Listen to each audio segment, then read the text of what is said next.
সংবাদ মাধ্যমত যেটো চিত্তপালে আসাম টক্সৰ সাংবাদিক আনি যেটো মানে বাতৰি প্ৰকাশ কৰিছিলে সেই বাতৰিটো একেবাৰে ফলছ হয় মিছা হয়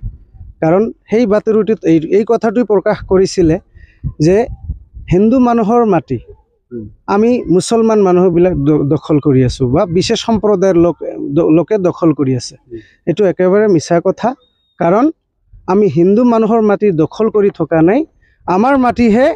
এই চিত্তপালে ষড়যন্ত্ৰ কৰি দখল কৰাৰ কাৰণে তেও গুণ্ডা বাহিনী লগাই চেষ্টা কৰি আছে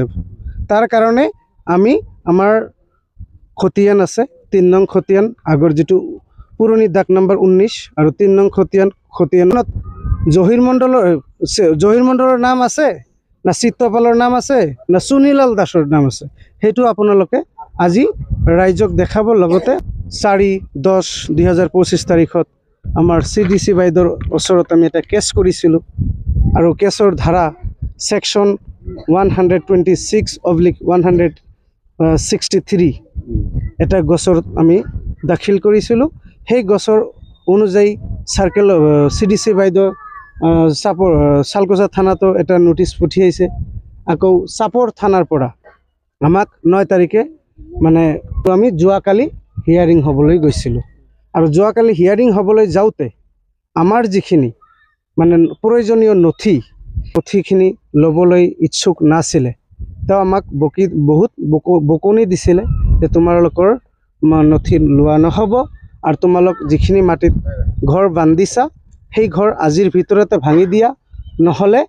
আমি নিজে ভাঙি দিম তোমালোক যদি আজি ৰাতিৰ ভিতৰত ভাঙি নিদিয়া আমি অহাকালি প্ৰশাসন লৈ এই ঘৰটো ভাঙি দিম আৰু কাৰণ তোমালোক পিছত একো কথা ক'ব নোৱাৰিবা কাৰণ মোৰ ওচৰলৈ বহুত ওপৰ মহলৰ পৰা ফোন আহিছে যাতে তোমালোক অতি সোনকালে ঘৰটো ভাঙি দিয়া নহলে আমি প্ৰশাসনলৈ তোমালোকৰ ঘৰ ভাঙি দিবলৈ বাধ্য হ'ম কাৰণ সকলে মোক ফোন কৰিছে ওপৰৰ পৰা প্ৰেছাৰ আহিছে কিন্তু একমাত্ৰ CM ছাৰে মোক ফোন কৰা নাই CMৰ ফোনটো বাকি আছে সেই কাৰণে মই আপোনালোকৰ জৰিয়তে মানে অসমৰ মাননীয় মুখ্যমন্ত্ৰী হিমন্ত বিশ্ব শৰ্মা ডাঙৰীয়া দেৱক কৈছো যে আমাৰ লগত যেটো অন্যায় চলি আছে আমাৰ নিজা পাট্টা ভূমিত আমি দখল কৰি আছো আজি আমাৰ মাটিত এই চিত্তপাল ডাঙৰীয়া তেওঁৰ অতিমাত্ৰা পইচাৰ বলত আমাৰ স্থানীয় কিছুমান ভূমাফিয়া যিবিলাক ভূমাফিয়া আমাৰ ইয়াৰ খাস মাটি কাটি এই ভাটাত দিয়ে আজি এই ভাটা বন্ধ হলে